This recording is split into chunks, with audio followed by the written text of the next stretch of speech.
Hello বন্ধুরা, কেমন আছেন সবাই? আজকে আমি আপনাদের জন্য নিয়ে এসেছি কিছু মজাদার প্রশ্ন এবং তার উত্তর।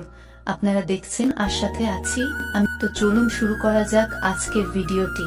আর ভিডিওটি দেখার সময় অবশ্যই হেডফোন ব্যবহার করুন, কারণ আপনার আশেপাশে কেউ শুনতে পেলে আপনারই সমস্যা হতে পারে। প্রশ্ন: একজন মেয়ে এবং আরেকজন বিবাহিত মেয়ের মধ্যে তফাৎ কোথায়? উত্তর: হিন্দু সমাজের মধ্যে বিবাহিত মেয়ের মাথায় সিঁদুর থাকে আর কুমারী মেয়েদের মাথায় সিঁদুর থাকে না।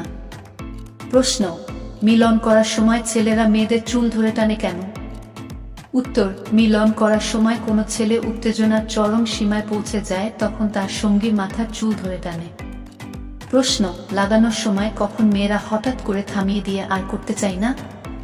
উত্তর: লাগানোর সময় মেয়েরা যখন মনের মতন তৃপ্তি না পায় এবং ভালোভাবে তাদের করতে না পারলে তখন তারা হবাস বন্ধ করে দেয় এবং খুব রেগে যায়।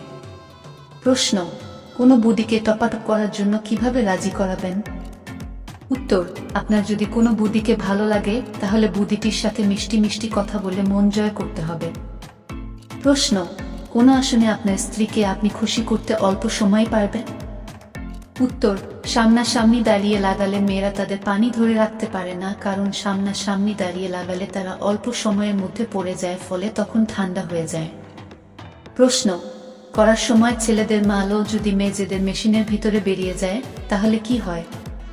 উত্তর: করার সময় ছেলেদের মাল যদি মেয়েদের মেশিনের ভিতরে বেরিয়ে যায় তাহলে মেয়েদের দেহের জ্বালা মিটে যায় এবং গর্ভবতী হওয়ার সম্ভাবনা থাকে।